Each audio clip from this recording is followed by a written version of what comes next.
one of the true greats of the greatest generation, Senator Bob Dole.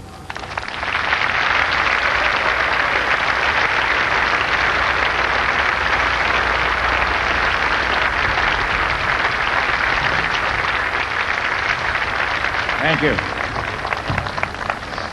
Thank you very much. Never had a crowd like this when I was running.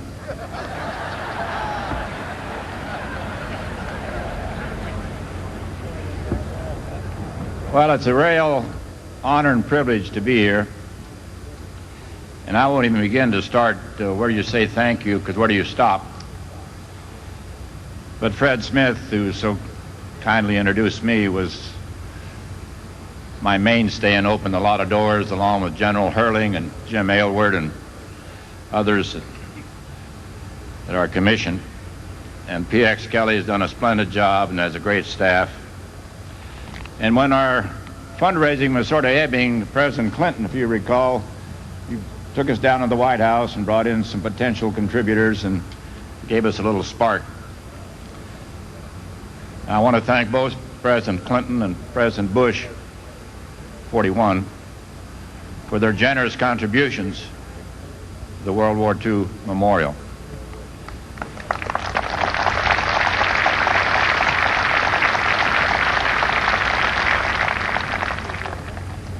In the first week of January 1945, a hungry and lonesome second lieutenant from small-town Kansas dispatched a message to his folks back home. "You can send me something to eat whenever you're ready," he wrote. "Send candy, gum, cookies, cheese, grape jelly, popcorn, nuts, peanut clusters, Vicks Vapo Rub, wool socks, wool scarf, fudge cookies, ice cream, liver and onions, fried chicken, banana cake, milk, fruit cocktails, Swiss steaks, crackers, more candy, lifesavers, peanuts, the piano, the radio, the living room suite, and the record player, and Frank Sinatra. I guess you might as well send the whole house if you can get it into a 5-pound box. P.S. Keep your fingers crossed." In authoring that only slightly exaggerated wish list, I merely echoed the longings of 16 million Americans whose greatest wish was for an end to the fighting. And 60 years on, our ranks have dwindled.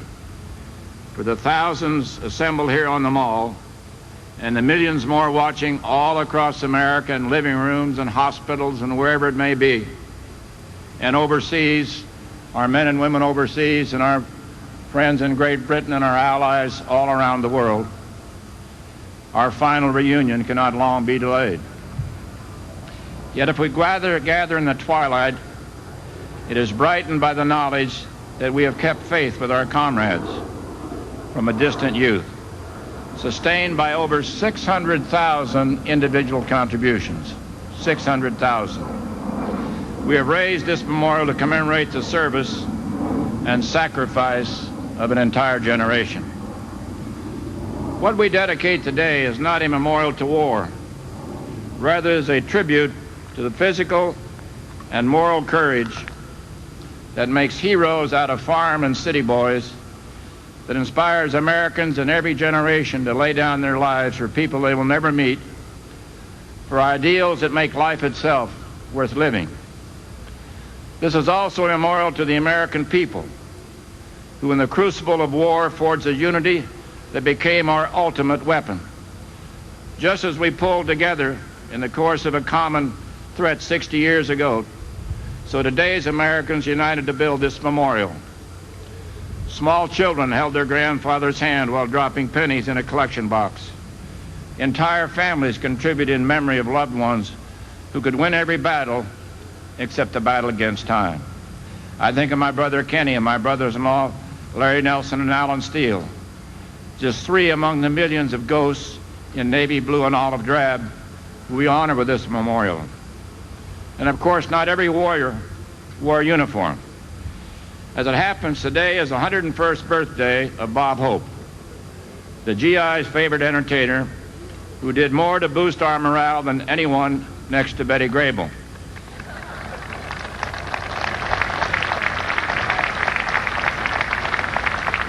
And I can already hear Bob, but I was next to Betty Grable. And it's hard to believe, but today is also the 87th birthday of John F. Kennedy, a hero of the South Pacific who a generation after the surrender documents were signed on board the USS Missouri spoke of a new generation of Americans tempered by war that was nevertheless willing to pay any price, to bear any burden, to meet any hardship, support any friend, oppose any foe, to assure the survival and the success of liberty. And we shall always honor the memory of our great leader and our American hero, General Eisenhower, who led us to victory all across the world.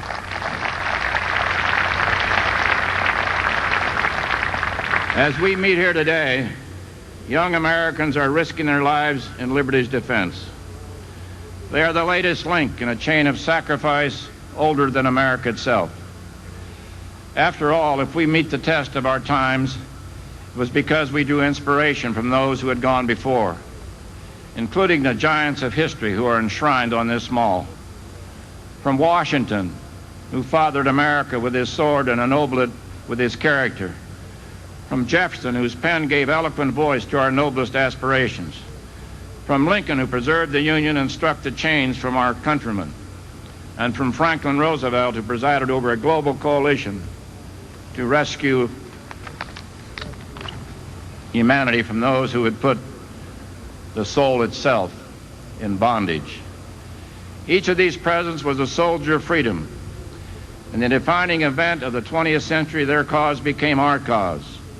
On distant fields and fathomless oceans, the skies over half a planet, and in 10,000 communities on the home front, we did far more than avenge Pearl Harbor. The citizen soldiers who answered liberty's call fought not for territory, but for justice, not for plunder, but to liberate enslaved peoples around the world. In contending for democracy abroad, we learned painful lessons about our own democracy. For us, the Second World War was in effect a second American Revolution. The war invited women into the workforce. It exposed the injustice visited on African Americans, Hispanics, and Japanese Americans, and others, who demonstrated yet again that war is an equal opportunity employer. What we learned in foreign fields of battle, we applied in post-war America. As a result, our democracy, though imperfect, is more nearly perfect than in the days of Washington, Jefferson, Lincoln, and Roosevelt. That's what makes America forever a work in progress, a land that has never become, but is always in the act of becoming. And that's why the armies of democracy have earned a permanent place on this sacred ground. It is only fitting when this memorial was opened to the public about a month ago, the very first visitors were school children. For them, our war is ancient history, and those who fought it are slightly ancient themselves. Yet in the end, they are the ones for whom we built this shrine, and to whom we now hand the baton in the unending relay of human possibility. Certainly the heroes represented by the 4,000 gold stars on the Freedom Wall need no monument to commemorate their sacrifice. They are known to God and to their fellow soldiers who will mourn their passing until the day of our own. In their names, we dedicate this place of meditation, and it is in their memory that I ask you to stand, if possible, and join me in a moment of silent tribute to remind us all that at some time in our life, we have or may be called upon to make a sacrifice for our country to preserve liberty and freedom.